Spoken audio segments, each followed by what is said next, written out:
Dr. Joseph Ford, City Council Member. Shelby Carcelari, City Council Member. Ronnie Price, Mayor.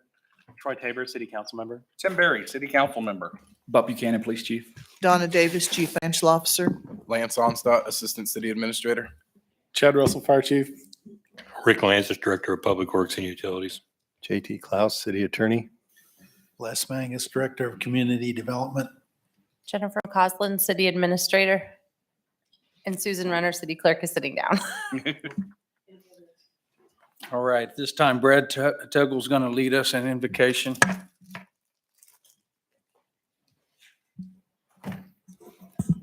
Let's pray.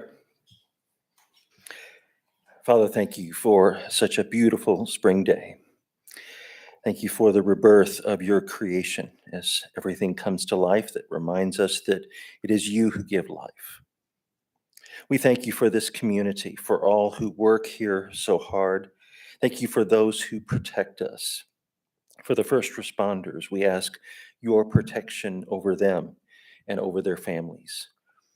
We pray a blessing over the deliberations and the decisions tonight, wisdom for all involved. And we thank you again for this community in Jesus' name. Amen. Amen. If you would stand with us for the Pledge of Allegiance. I pledge allegiance to the flag of the United States of America and to the republic for which it stands, one nation, under God, indivisible, with liberty and justice for all.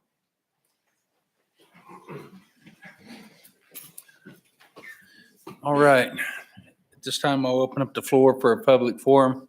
If you have something you'd like to share with us, state your name, your address, and keep it short. No takers. All right, public forum's closed.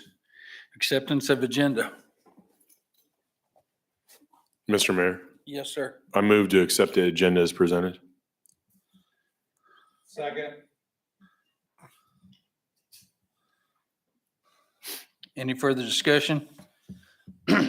All in favor, say aye. Aye. All opposed, nay. Motion carries 5-0. Citizens request, and Daniel Shapaw is going to speak to us about that. 7-1, free sympathy and sympathy. I can't. Symphony. Go ahead. I messed it up earlier. Good evening, Mayor and Council. We have an opportunity for your consideration this evening. We were approached by Andover United Methodist Church, and they're in cooperation with the Cincinnati Community Band. They'd like to present a free symphony in the park on June 24th. It would be held here at the Capitol Federal Amphitheater from 6 p.m. to 7 p.m. The city would provide our normal folding chairs and such. Andover United Methodist Church, along with the community band, would provide obviously everything else, the musicians and the performance. They are working on getting ice cream donated locally for patrons to enjoy during the performance. And they would also organize a donation drive for any new school supplies to be donated to the schools. In order for this event to happen, for your consideration is a waiver of the traditional reservation fee, the base reservation fee at the amphitheater. That's the choice for you tonight in order for this event to happen. And Tammy Eilert and Kathy Durano are also here this evening if you have any detail or questions about details of the proposed event. Anybody? Do those Go ahead. do those school supplies stay in Andover, or is that selfish of me to ask? Say that again. They're going to stay in USD 385. Thank you. Mr. Mayor, Yes, sir. I move that we waive fees associated with the use of the Capitol Federal Amphitheater for the Free Cincinnati Community Band Symphony on June 24th, 2023. Second. Any further discussion? All in favor, say aye. Aye. All opposed, nay. Motion carries 5-0. Thank you, Daniel. Proclamation 8-1, Child Abuse Prevention Month proclamation, and Councilman Tabor is going to read this. Thank you for letting me.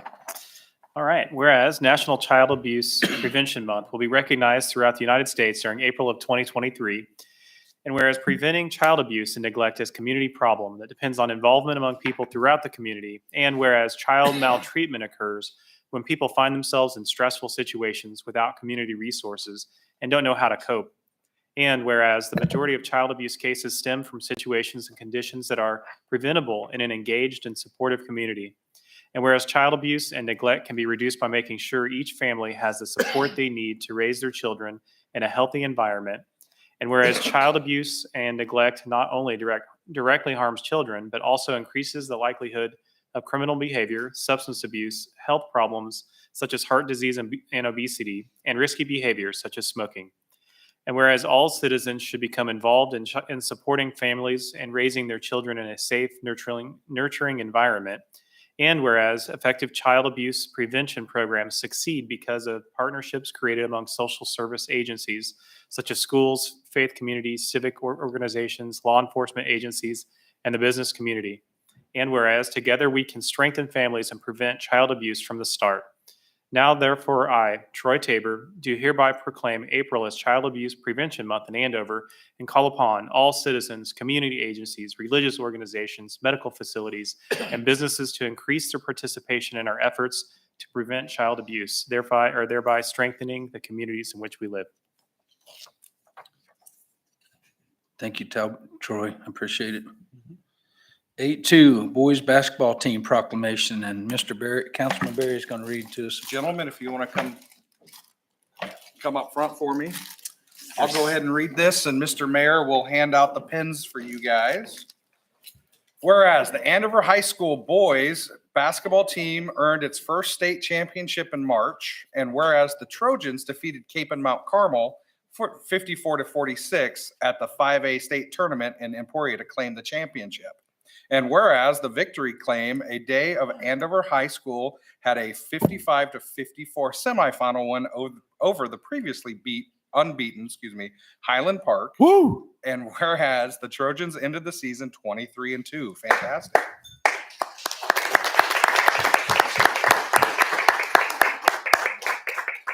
BJ Reddick led the Trojans in the scoring with 16.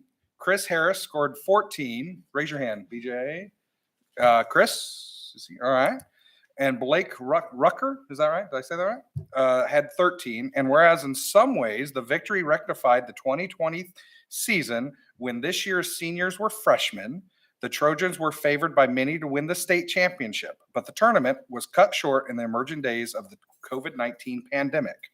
And whereas Coach Martin Shetler, did I say that? Okay, Shetler, and told the Butler County Times-Gazette after the win, "This feels unreal. This group of seniors I've watched grow up since they were in 4th grade. I couldn't have planned or written it any better way." Therefore, I, Tim Barry, with the City Council assembled in regular session on the 11th day of April 2023, hereby proclaim April 12th, 2023 as Andover High School Boys Basketball Team Day. Congratulations, guys.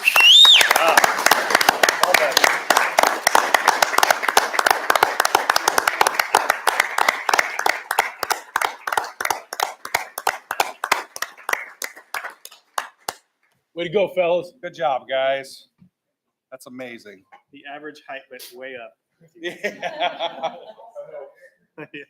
Well, just for you. Yeah, well, it's true. I'm only 5'8" and a half. How many of you guys are going to college next year? To play basketball. Play basketball. Or And football. All right. Football, sports. Sports. There you go. That's a good one. Congratulations. Thank you. Thanks, guys. Long road. Good job. Smile. Nice. Thanks, guys. Great job, guys. Thanks.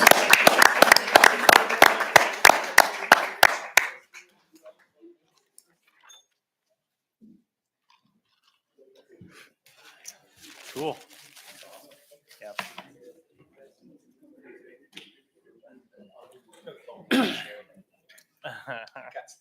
Right. No, it's your civic class. Civics class. Put the proclamation at the end. Yes. Susan, I'm assuming Mr. Mayor has to sign both of these, or do we have another copy? Okay. Oh, whoops, I folded mine. I'm kidding. The corner is a little. Right, thank you. All right, number 9, consent agenda. Mr. Mayor, Yes, sir. I just have a quick question on the 9.5 for Rick.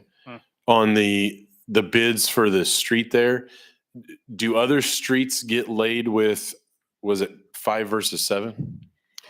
Our standard policy is a 7-inch asphalt base, or 7-inch asphalt over a base. And it was, in the plans, correct, but some streets in Wichita do go 5 inches. And I think the engineer just transposed in his head what was going on, so. Just clerical. Okay. Yeah. Mr. Mayor, I move to approve consent agenda items 9.1 through 9.5 as presented. Second. Any further discussion? All in favor say aye. Aye. All opposed, nay. Motion carries 5-0. 10, Andover YMCA reconstruction bonds, and Jennifer is going to speak to us about it. Yes, Mayor and Council. Tonight, we've got guests from the Greater Wichita YMCA. Shelley Hammond, CFO, and Mim McKenzie, COO, will present to you here in just a minute the request that is before you. IRBs, you may remember, we sometimes have a couple extra steps in what you're going to see through this process because this request, as you're about to hear, does not request property tax abatement. The YMCA is a tax exempt organization, so that does away with the need for the public hearing and the cost benefit analysis. So that shortens the process a little bit. So tonight is the only action that you would take prior to actually issuing the bonds, assuming you approve moving forward tonight. The mayor and I did meet with bond counsel and Ms. Hammond and Ms. McKenzie on April 4th to hear the request as the administrative review committee, and we do recommend approval, but we will turn it over to them and let them speak to you about the exciting things happening at the Andover YMCA. Good evening, Mayor, council members. I'm Shelley Hammond, as Jennifer introduced, and this is our COO, Mim McKenzie. I will let her speak in just a moment to the proposed uses for what we're asking for our continued progression in rebuilding the Andover YMCA. We are just very thankful to be here tonight to ask for this resolution. The IRB funding will allow us, as Mim will describe in more detail, to do some enhancements to the facility that were not part of the original facility. And because they weren't part of the original facility plan, our insurance coverage under the tornado does not cover those. So as you might imagine, insurance coverage is going to basically allow us to rebuild what we had previously. So if there are any changes we want to make, that is on us. And so there were some things we felt 10 plus years after the original building was built that would enhance the experience for our members in the community that we felt would be important to have. And this IRB funding will allow us to help fund some of those. And I will let Mim speak to what those specific items are. Sure. Thanks, Shelley. Thank you so much for listening to us tonight and considering this. With the YMCA, we always want to make bigger and better, and we feel this is an opportunity to do that here in Andover. And so a couple of different areas that we are looking to grow and get better are some program areas for youth programming, also a family center to improve that so more families can come and socialize together and spend more time together, and then also the water park, as well as a couple of other locker rooms. Again, we want to grow with the times and grow with the growth that we have here in Andover, and we believe that these opportunities will allow us to do that and continue to provide a destinational YMCA for the region as well. So I think we would just welcome any questions that the council has. We would be happy to respond to those. I would just say it's the right call, obviously, when you have an opportunity like this, unfortunately, the cause of it, but to be able to transform into something that is what you know is the right way to do it. So, yeah, well done. Will the water park be open for Memorial Day weekend? We're unable to confirm that at this time. Okay. Mr. Mayor? Mr. Mayor, I just got a quick question. Yeah, go ahead. On the financial implications, Jenny, the loss is in quotes. Is that because it's not a true loss when we talk about the economics and development of Andover, or why are the quotes around the loss, I guess? I guess I think it's hard to call a loss something that wouldn't have happened but for the tornado. So, but for the tornado taking out the YMCA, you would not have had a reconstruction of that size at that location. So, it is a loss in my mind would be something we were budgeting or planning for. Those revenues were nothing that we were planning for. That's an kind of unintended consequence of a tornado coming through and devastating a project as big as the YMCA. So some might counter me and say, no, that's a loss. The city should get a 2% sales tax on the construction materials, and now we're not going to. But I would just, my air quotes there, I guess, was to insinuate that this was a but for the tornado, you would not have had that, what some might consider a windfall from a kind of unfortunate situation. Thanks for that clarification, Jenny. Absolutely. I do have a question, Mr. Mayor. Yes, sir. Jenny, did we offer these when the YMCA first built? Where they offered these? Yeah, actually, the original Y was constructed with $23 million worth of industrial revenue bonds. Those were different. They were tax exempt and offered to the public for sale. Here, the bonds are actually going to be taxable, the interest they're on, so they have no implications for the city's borrowing or debt limits in any way, shape, or form, like My maybe next question. maybe the first ones would have. These have no implication for that whatsoever, and in fact, the intention would be that the bonds would be issued once the project is complete, and Y would actually acquire all the bonds. Jenny, another question for you, ma'am, is if, let's say Genesis wanted to come in and do this, would we offer them the same IRB bonds? So it's a little bit of a tricky question and unfortunately a controversial one in the state of Kansas right now. If a for-profit would come in and request that, they would also likely be requesting a property tax exemption. So we'd have to go through a cost benefit analysis. And I don't want to at all speculate as to how that would turn out and what you all would do based on that cost benefit analysis. But there would be Fit under the model, though, correct? I mean, What model? well, I thought they had to be manufacturing, or it had to be apartments, or it had to be, am I incorrect? Well, Sorry. actually, you can issue industrial revenue bonds in Kansas for most commercial enterprises. There are some things that are banned. Anything that's considered retail, restaurants, grocery stores, those kind of things. But hotels, we've done IRBs for that, are not considered retail, nor would the majority of the activities that go on at a workout facility. Health club. Yeah. Okay, I just was curious. Thank you. But to be clear, the difference between a 501c3 and a for-profit is two different metrics. Yeah, here you're not giving up any property tax because there's no property tax to be gained by having the not-for-profit here in the first place. There's also no individual that profits from the operation of this facility. The Y returns its profits in the form of community programs, enhanced facilities, and reduced rates for people of need. So it's kind of a different operating structure as it relates to the whole enterprise and its purpose.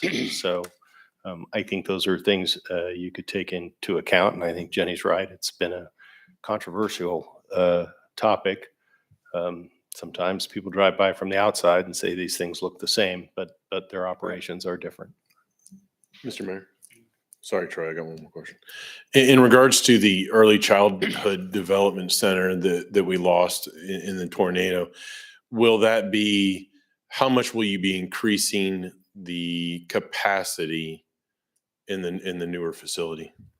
Yes. Or will there be an increase? There will not be any increase in the ELC. It will be improved and a slight different layout to provide a higher quality service. Thank you. You're welcome. And on the, when are you hoping to be open all the way from Bang to Bullet? In 2024. Like any particular time? 124. December 31st. Right. At least, right? Or most. I'm sorry, I knew the answer. I know. Look at you. But, okay. So I do have another question. Mr. Yeah. So do we, sorry, Troy, do we not feel that we need to expand the early learning center? Or, I mean, I know we have huge issues with childcare, and so do we not feel that's a need? In this location, we're not sure that is a need because we are not at full capacity when the tornado hit a year ago. So we need to be at full capacity before we go and expand any further. The great part about being able to go to Augusta was figure out another site in Butler County that could be an option too. And the school district out there was very kind to us and has been very generous. And so that's been a really good learning experience for us in the future as well. Okay, I guess that's where the miscommunication was, because I've always thought we were so needed of childcare and everything was full and people couldn't find places to put their children for the day. So I think a lot of times with the childcare, there's a discrepancy in a childcare site might not have enough staff to be able to open up additional spots for children. Doesn't really necessarily depend on the size of the center, They but just it's don't the have number of enough labor. staff. Okay. That's correct. Yeah. thank you. Mr. Mayor? Yes, sir. Wait, no. That's fine. I'd move to approve resolution indicating the intent of the governing body of the city of Andover, Kansas to issue certain taxable industrial revenue bonds in an aggregate principal amount of not to exceed $36,595,000 for the purpose of purchasing, acquiring, reconstructing, furnishing, and equipping certain improvements to the Dr. Jim Farha Andover YMCA and Water Park facility located in the city of Andover, Kansas, and paying a portion of the costs of the issuance thereof. Second. I don't care. I'd like to point out, we discussed it already, but I'd like to point out that with the Heritage Square coming into play, that your rebuilding here will help our sales tax revenue immensely.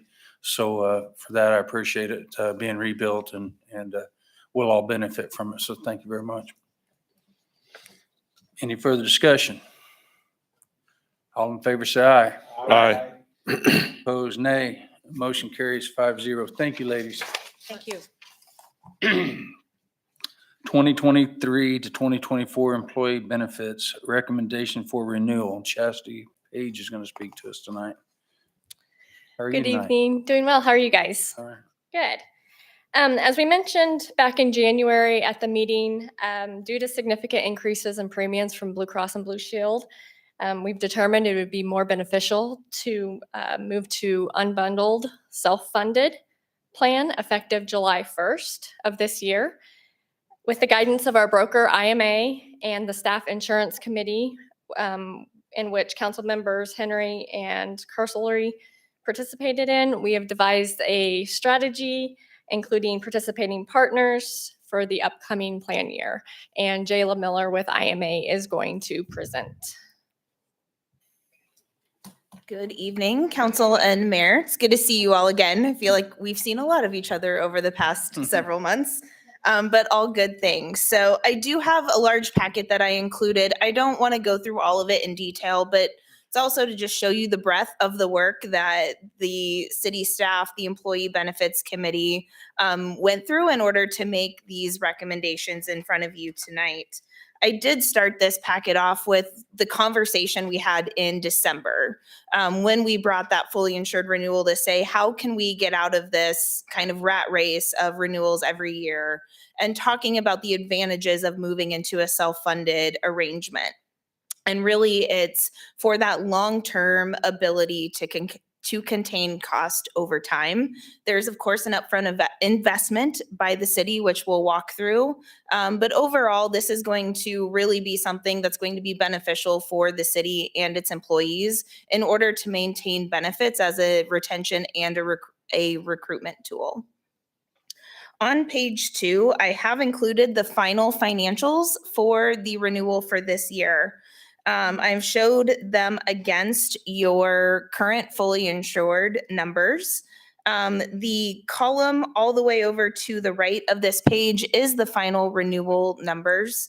The one in the middle shows preliminary information. So back in January, I believe we showed this to you to say, here's where it's coming in now. We're going to come back and get you firm numbers. When we did that, the stop loss carrier reviewed some of the risk on the plan and just said, hey, we have some additional claims funding we would like the city to budget for in order to make this plan work. And so we worked with the city finance team and the administration team in order to just make sure that we could do that before making these recommendations going forward. We also ensured that there is a protective stop loss contract in place here. We did go to another captive, but their stop loss contract terms just weren't as protective. They had a much higher rate cap on their stop loss premiums, and their contract wasn't as strong as the stop loss carrier that we are recommending. And so for that reason, we did not request a firm proposal for them and focused on the carrier with the strongest contract. I've broken out each part of the self-funding. So when you're fully insured, you pay one total premium to one carrier. When we're moving into self-funding, we're going to pay different kind of parts and pieces of the plan. So we have the third-party administrator. The stop loss carrier is part of a captive in order to help the city share risk among other like-minded employers. And so there is a capital investment that's included in these numbers that sits as an asset on the city's balance sheet. And when and if the city does decide to leave the captive, you do get that money back. It is a 2-year commitment upon joining, and that capital investment is paid for the first 2 years. After that, it just sits in an account and grows. Then I have the stop loss premiums, the claims funding, and then we knew we had some reserve, and so we based the funding off of that. All in, the total is $2,200,000, and this is all the way up to maximum, $2,236,854. On page 3, before you get hung up on that number, on page 3, we did work with the city's finance team to ensure that the city could budget for the self-funded plan. And so on that page by line is each of the ways in which the city helps to fund the health plan. And so we've made this work. And if there are any questions regarding any of these individual pieces, Donna or Jenny would be able to answer those questions. Okay, keep going. Page 4 does show the contribution illustration. So employee rates will stay the same as they were when we renewed fully insured on March 1st. The far right-hand column of this just shows the city's increase in premiums in order to fund the self-funded health plan. And page 5 shows a full breakdown of the different parts of the self-funded plan along with the potential savings. So one of the benefits of moving self-funded, and if you remember our conversation in December, we talked a lot about some high pharmacy utilization. And so moving self-funded, the city will get the benefit of having rebates given back to the plan for the medications that are utilized by members. So that's outlined there as savings. There's some additional savings through the PBM partner. There are funds called patient assistance funds that we will try to leverage in order to help the city maximize savings through pharmacy as well, and other savings through the copay program. So essentially utilizing the coupons that manufacturers have put out there so that the city is paying the net cost of those drugs. So all in, it is a slight increase from our fully insured when we take those savings into account. The increase is coming from that line that reads potential additional claims liability. So this is where I said the stop loss carrier said, hey, there's some risk on the plan that is known to us and we'd like you to fund for that. It may or may not happen, but we at least want, to have the safety of having that funded. And so that's where that increase is coming from. So that is a high level overview of all the financials. Any questions on that? Did they make a statement on what that potential additional claim liability was? Where is it coming from? Sure. So, similar to the pharmacy that we've talked about with the rebates coming back, that's where, for stop loss carriers, that's where known cost is on a plan. And so when we have some higher dollar drugs on the plan, they just want to make sure that those are being funded in order to protect their risk and to protect the city as well. If we don't use that full amount of 280,000. That's just a reserve back into the city's fund. Yep. Any other questions? Okay, just hit the couple of slides here really quick. Page 6 just shows some of the cost containment programs you will have access to as a member of the Pareto captive. These are also to help manage cost containment over time. Most employers your size would not have access to these without the breadth of the captive. And so we're excited to walk through those during implementation with the city. We also, on page 7, just have an overview of the captive that you will be joining. There are almost 1,800 employer members, over 500,000 lives, and over $750,000 in total premium that is managed by this captive. So you're joining those like-minded employers in order to manage that risk. So quick question on the the point solution. Yes. Are the employees required to use this? Is it KISS card? No, and that actually is not, I should mention, we are recommending the TPA, so the third-party administrator who will pay claims as UMR. The KISS card and Progeny Health are not available through UMR because they have their own programs for that. But no, an employee, a member does not have to participate in any of these programs. They are just available to the city.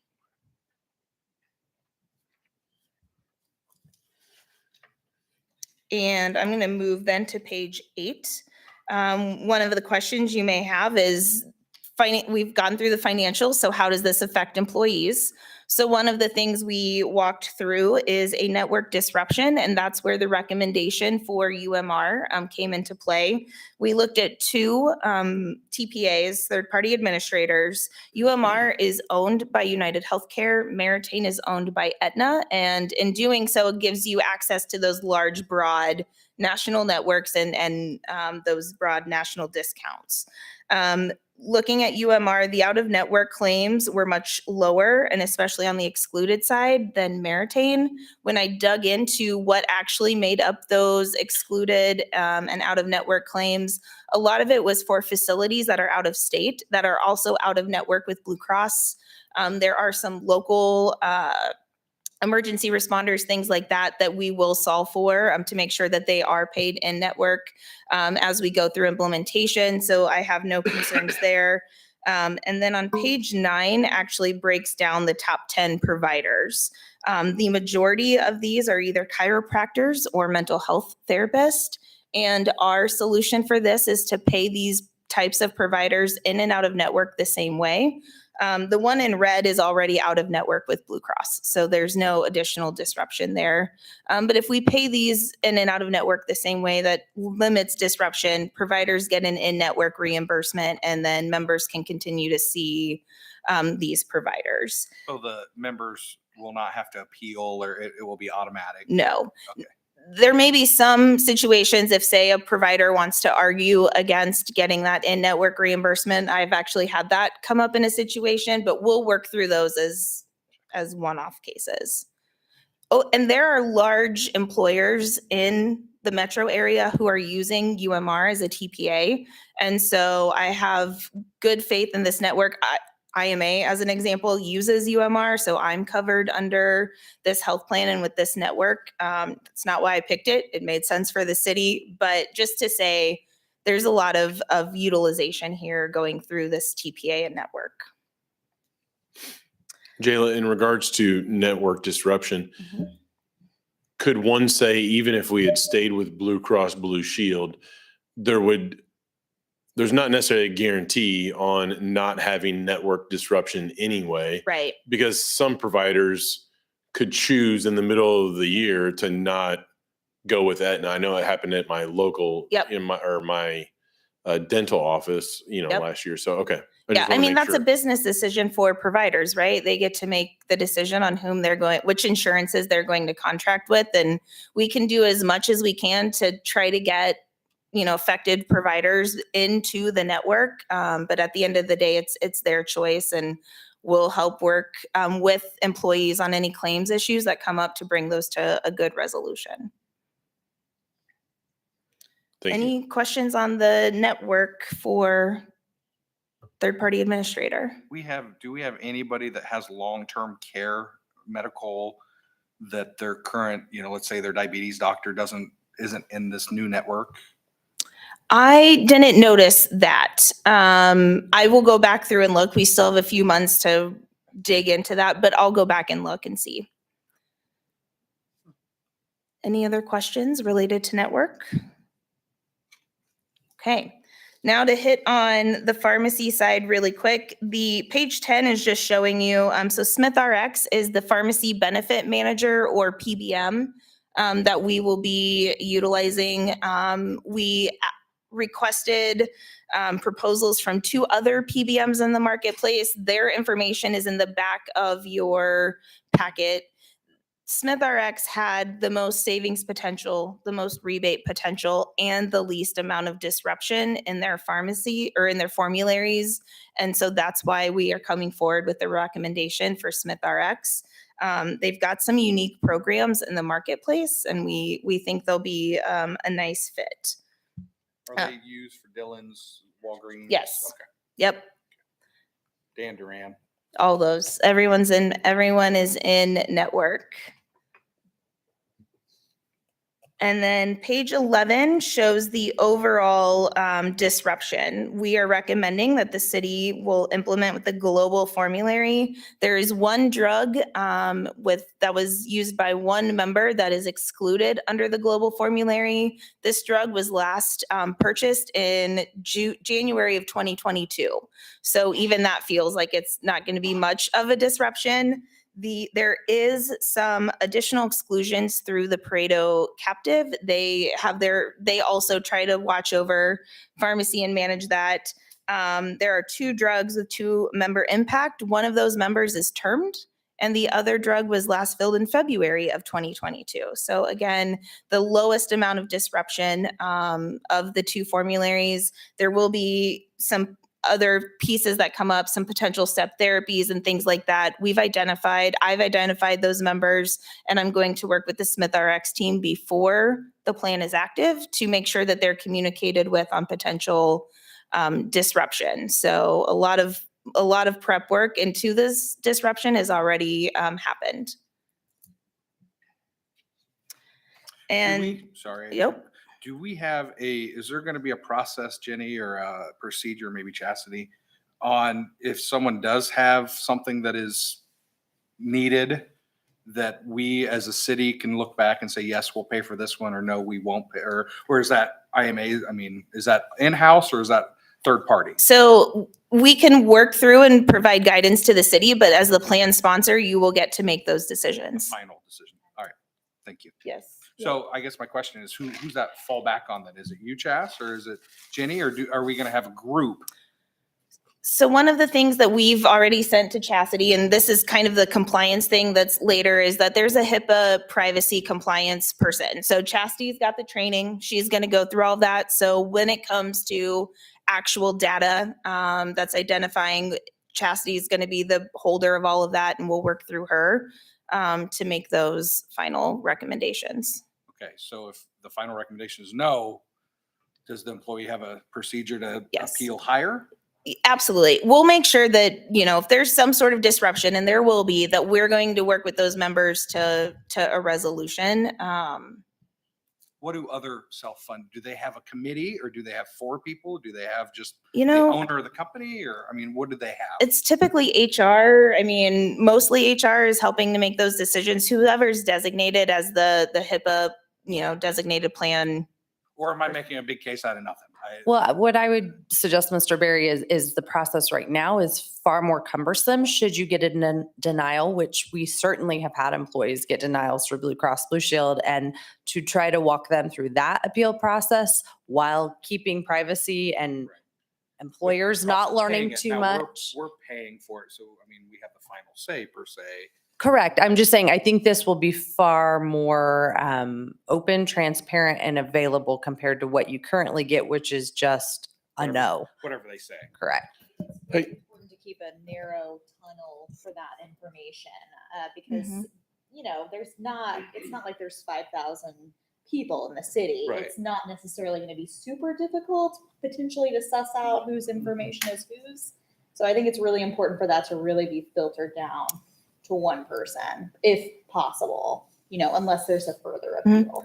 And I do have smaller clients than the city that are self-funded and are able to make this work and kind of get through those appeal process and prior authorizations with no issue and without employees kind of knowing everything. So I feel very confident we'll be able to help in all situations. I think, and Jayla, correct me if I'm wrong, or even Shelby, but Tim, one of the ideas of, as far as self-funding and when you're talking about the pharmacy benefit is not necessarily like a no, right? It might be where are we getting that from? So for example, there's billions of dollars out there in funding for medicines that potentially cost, I'll use myself for an example, $1,200 a month, right? That I don't necessarily want the city paying if there's an opportunity out there for the city or the employee to get funding through a coupon or through that company's benefit if they meet a certain requirement. So I think you have that funding or that source, that one person that says, oh, instead of the city paying that $1,200 a month, we can actually go through a coupon. So that's why we say there's a prior authorization in effect. And then you don't necessarily get that denial. It's just there's a different stream that we can put that drug or take that funding out of so it doesn't come out of the city. I guess funds. I'm more about, my doctor says I need to have XYZ, but they're saying, no, I get YXY.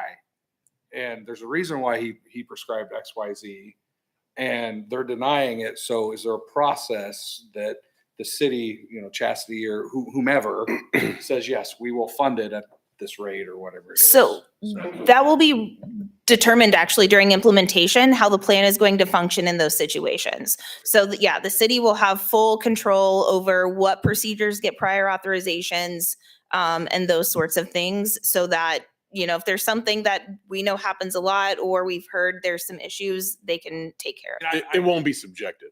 Right, exactly. I mean, I just know we've probably all been there or have maybe not, but doctor prescribes something. He's like, you need this drug, not the generic, you need this. Yeah. And then insurance is like, nope, sorry. So, I mean, I have to be on the phone and call my HR people and they're like, oh yeah, let me just send an email and we'll cover it. Yeah. So. Well, and I will say on the drug side, just like you have with Blue Cross today, there will be exclusions on the formulary. So those are typically hard no's. But that's where alternatives come into factor and those types of things. So that wouldn't be different than what you have today. Okay. Lastly, I've got the implementation and communication plan. So this is just for your information to know we've already been thinking through what implementation looks like, what communication looks like. We will be providing multiple modes of communication, supporting the city again in this next open enrollment. So just know that will be a big focus as we go through these next few months of implementation.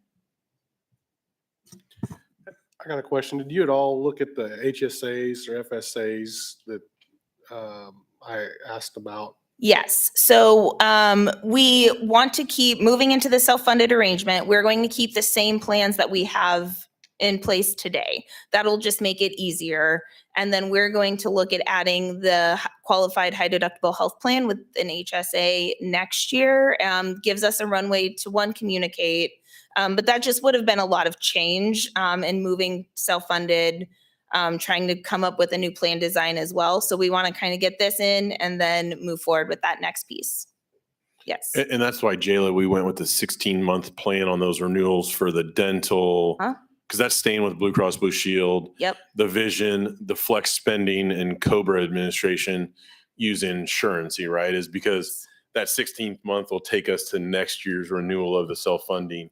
That's when we'll change those things to not allow for interruption with the employees, correct? Absolutely. Yep. Okay, lastly, I've just included some self-funded compliance because that is one of the things we want to make sure is that as you move into this arrangement, there's just some differences in compliance and our team is here to support that as well. And then that gets us to the last page, which is the recommended renewal actions. So that would be to move self-funded on 7/1. With UMR as the third-party administrator, SmithRx as your pharmacy benefit manager, and Sun Life would be the stop-loss carrier through the Legend Re Pareto captive. Mr. Mayor? Yes, sir. I move to authorize IMA to draft request terminating our existing relationship with Blue Cross Blue Shield Kansas for medical insurance benefits effective June 30th, 2023, and approve agreements with UMR, Pareto, Sun Life, and SmithRx as unbundled partners for the benefit year beginning July 1st, 2024. Nope. That Is should be 2023, my Yep. typo. Sorry, I just caught that myself when I said that. I meant to say July 1st, 2023. Any further discussion? All in favor, say aye. Aye. All opposed, nay. Motion carries 5-0. Thank you very much. Thank you all. Thanks, guys. Work, yeah. Thanks. Heritage Third Edition, 12.1, Part B paving and drainage and mixed use. Golly. Sorry, Next. Mayor, that's a typo on that heading. It's the Heritage Third Edition Water Distribution and Sanitary Sewer System. All right. And Les will talk to us about that. Last week, we opened bids for the Heritage Third Edition Water Distribution and Sanitary Sewer System. Our bids were very good. Meese Construction was the low bidder at $260,153. That's $194,198 below the engineer's estimate, over 40%. That doesn't really indicate a big drop in the construction prices. What it indicates to us is maybe there's some stabilization in those steady increases we've seen over the past 2 years. We're happy to recommend approval of that bid and get the last phase of the Heritage residential improvements in place. Jason Gish is here with MKEC if you have any detailed questions about the project. Mr. Mayor? Yes, sir. So does that help like offset the increase in the bronze statue? Because I know that was a bronze statue from the bid. Does that help offset a little bit as far as that? This is on the residential side of the Oh, all right. project, not the Yeah. commercial. So that's a no. Thanks, Shelby. I appreciate Two it. completely different Hey, projects. you wanna put a bronze statue over there, Howard? Mr. Mayor, Yes, sir. I move to accept the lowest qualified bid from Meese Construction, Wichita, Kansas, in the amount of $260,153 and reject all other bids and authorize the mayor to sign the contract for the Heritage Third Edition Water Distribution and Sanitary Sewer System projects. Second. Any further questions or discussion? All in favor, say aye. Aye. All opposed, nay. Motion carries 5-0. Highland at Teradyne, 13-1 right-of-way license. And again, Les will speak to us. You may remember a few weeks ago, you granted a vacation of a portion of the street right away from McLeod Circle to the Highlands at Teradyne HOA. This is trying to rectify some miscommunication between the development partners of the Highlands and the adjacent Space side, where the private street, McLeod Circle, was dedicated as a public street with the Space side project. This is the next step of that process to give the Highlands HOA a license to continue to have those fence columns out in the public street right away. City attorney drafted one of his licenses, which gives the HOA the right to maintain those and protects the city from any losses and requires that the HOA carry insurance and so forth on their encroachments in that right away. Mr. Mayor, this didn't, I believe it was last meeting, we had a gentleman on the Terranine side issue, about the sprinklers. That wasn't this development, was it? No, that's a couple blocks south of South, here still, in the okay. Highland and the Teradyne second edition. And we're working with him. He's provided us some of their expenses and bids for some repair works on their system. And was this the one where you had the meeting with the HOA and was it one person showed up? Was that? I've never met with this HOA. I've only met with the developer and had some phone calls from members of the HOA. Oh, okay. Thank you. But they're all anxious to maintain their stone columns and wrought iron fence and landscaping that is in the right of way. Understandable. It looks good. They don't have the gate in use yet, but it looks good. Mr. Mayor, Yes, sir. I move to approve the license agreement with the Highlands at Teradyne HOA permitting private fence and fence columns to exist in the McLeod Circle Public Street right of way.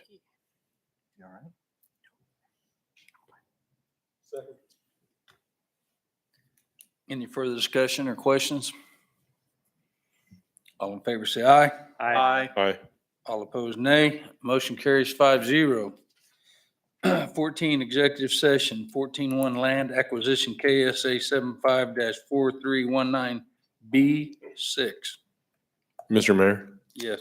I move to recess into executive session for discussions relating to the acquisition of real property per KSA 75-4319B6 session to include governing body, city attorney, city administrator, director of community development, and assistant city administrator, and resume an open session at 8:02.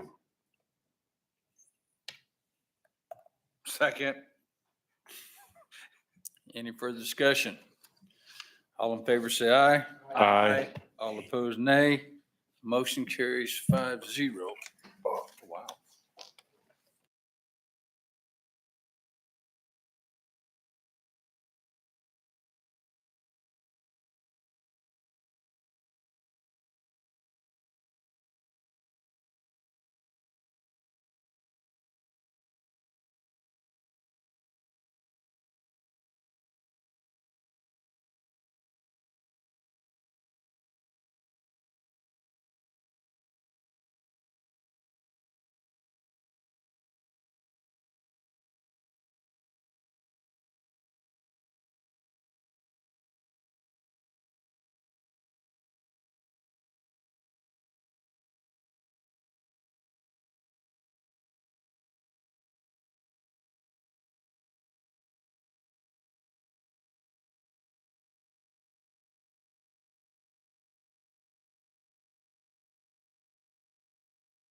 Mr. Mayor, Yes, sir. I move to come out of executive session. Any further discussion? All in favor, say aye. Aye. Mr. Mayor? Opposed? Oh, sorry. He's in a rush. All opposed, nay. Motion carries 5-0. Mr. Mayor? Yes, sir. I move to recess into executive session for discussions relating to the acquisition of real property per KSA 754319B6. Session to include governing body, city attorney, city administrator, director of community development, and assistant city administrator, and resume an open session at 8:16. Continuation of the current second you just came out. Yes. Correct. Any further discussion? All in favor, say aye. Aye.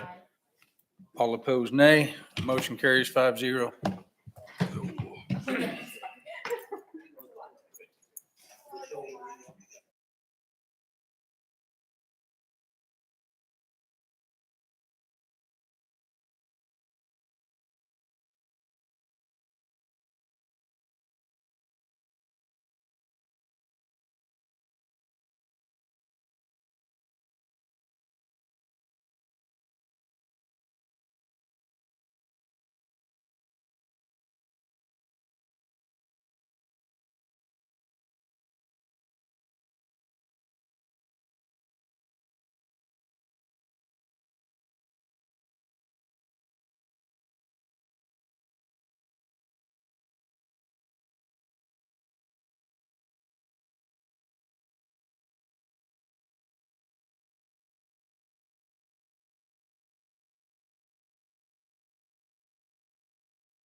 Yes, sir.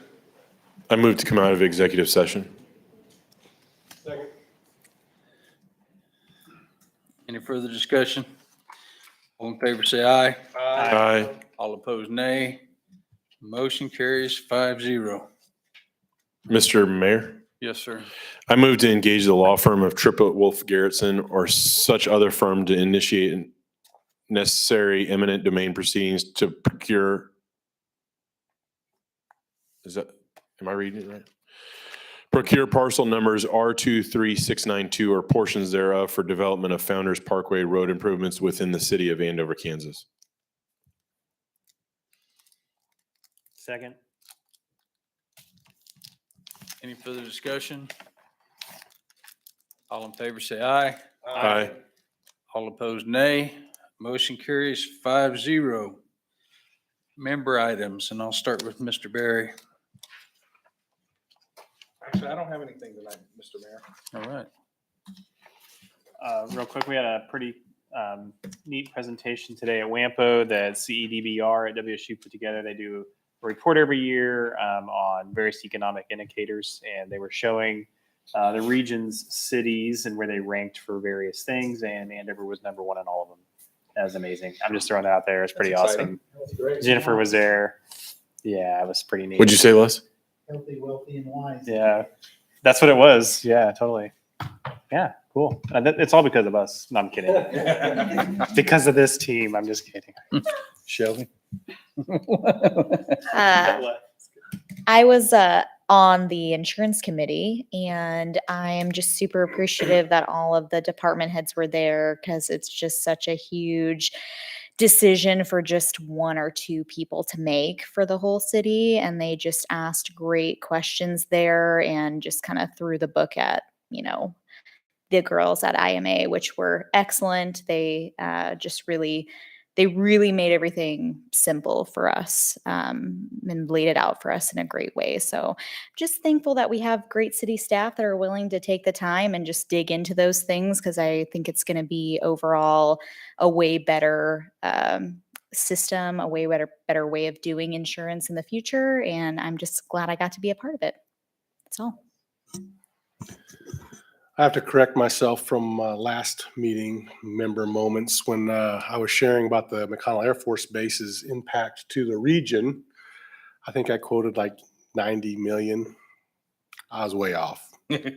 Try 825 million. So I was a little bit short there. So I just want to, again, reiterate how important having an air base close to our community and those who participate and serve in the military living in our community really impact our schools, our community, the quality of people that live and work and protect our country. Anyway, I just want to make sure you guys knew that. Thanks, Doctor. I reiterate also what Shelby said. I think what we do as a city and do well is planning. And I think also, when we're talking about the benefits of, trying to help the employees out as much as we can. I know Rick shared in his staff memos the picture of the wastewater treatment aeration bridge getting welded on. And I guess I'm thinking, I was just talking to Tim about construction in my, my personal life or whatever, we would have to hire a welder to come out and weld that up. Whereas, was that just staff that then was doing the welding there? Speak for yourself, Homer. I could weld if I need to. Well, sorry, MacGyver. Since you brought up, I would take this opportunity to tell you that you are blessed to have the wastewater staff you do. They do almost all repairs in-house, and I would say that there's very few wastewater plants with our size in this region that has the ability to do the mechanical repairs that they do at that plant. I would almost bet there's none in the area. So if anyone's listening out there that would like to be on a good team, I think we've all participated with Brian in different ways, whether it's tours of the wastewater plant or anything like that. I noticed there's a job opening. Is that still correct, Rick? Yes, I would say we are hiring at our wastewater plant, and it's a pretty enjoyable job for those guys. You get to do a lot of things because we are still small enough. I hold into being the guy that just does one thing. So you get a lot of cross training and knowledge. You're not just on the collection crew, you're also on the treatment crew. You get to practice chemistry with your treatment side, and you get to do mechanical on the mechanical side of the house, and you get to learn a lot of knowledge under some guys that have a lot of knowledge that they would like to pass on. So if you know anybody looking for a job, we are hiring. You guys also have a scholarship as well. I thought I saw that. Is that correct? That is in the stormwater side of the house. We offer a scholarship, especially it's for anybody that is looking for a career or taking college classes that would be towards the increase the quality of water for our water supply. So biology classes and that kind of stuff. And it's open to all Andover residents. And if you know a senior that's going, we send it to the school all the time. But we also send it to Butler County and the other areas. But if you happen to know a senior that's going to be entering into that, I believe it's $500. And it's not a very invasive application like some are. It's pretty simple. Thanks, Rick. I For can that. tell you appreciate from it. personal experience that there is some upward mobility, but the pay is quite a drop because I started out in a wastewater plant in 93, and look where I'm at today, man. It's just a unbelievable movement. So, exactly, Marion training. So, but I enjoyed working out there. It's out in the country, bald eagles, all kinds of neat stuff. So it's not what people think when they think of sanitary sewer. It's actually a pretty clean environment, and it's enjoyable. And it leads to other opportunities down the road if you don't love what you're doing. And I want to say one more time, no sooner did the mayor message get out about fire safety. We put out, our firefighters put out a house fire on McCombs, which is not technically in the city limits, but it was because of a barbecue grill, right? So go ahead. And so I can't emphasize enough to tell your neighbors to unplug things on the deck, turn things off at night, unplug the barbecue grill, don't grill on grass. The whole county's in a drought. So just be careful because the house goes up faster than you can possibly imagine, right? Yes, sir. You're right about it being dry. I think I said a couple of years ago in this same chair and told you that it's drier than I've ever seen it in my career, and it's drier now. We had a fire today. We went and helped Rose Hill where there was a little fire on the south side of the ditch, and just like that, it was across the north side of the ditch, ran across the yard, got the pampas grass, started the house on fire, neighbor's house on fire, and it's just so stinking dry. So got to be careful. It happens quick, so have a garden hose handy and just unplug stuff at night, please. We don't need to have that happen, right? Jenny, you got something? Mr. Mayor and Council, I did want to call your attention and the public's attention to a storm spotter training hosted here in this room Thursday evening at 7 p.m. Carrie does an excellent job annually of offering storm fury in the plains, but there will be recap of last year's storms, and obviously we experienced those pretty intimately last year. So that will be interesting for people in the Andover community. And that is a required safety training for City of Andover employees. So some of them are going to be coming in person that night. Some of them are going to watch it because we will be broadcasting it just like we broadcast this meeting, and then replaying it on YouTube as well. So it can be watched after the fact as well. Same opportunity for the public. It's free. It's free. Yes, absolutely. And then I wanted to make sure, did you all receive an email today about a groundbreaking? There was questions back and forth from Perfection Builders about your email addresses. If you did not get this, I will send it to you. But there is a groundbreaking on April 19th for the courtyards at Cornerstone. So I will send this to you April 19th, 3 to 4 p.m. Susan or I, one of us will make sure that you get that. Yeah, just all of us. Mr. Mayor. Sorry, I wasn't quite finished with my member items.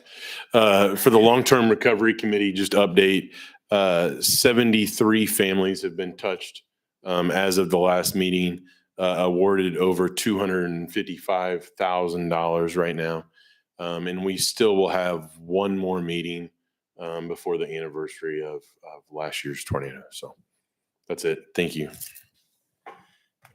And I want to just say, remind everybody what a great first responders we have. Our fire department, our police department are top notch, man. And they've done some amazing things lately. And I just appreciate the work that the detectives have done and all the officers do as far as that goes. So a lot of things happen that don't ever get out into the media as far as good things they're doing.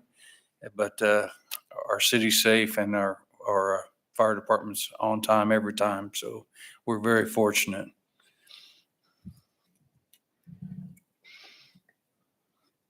Motion?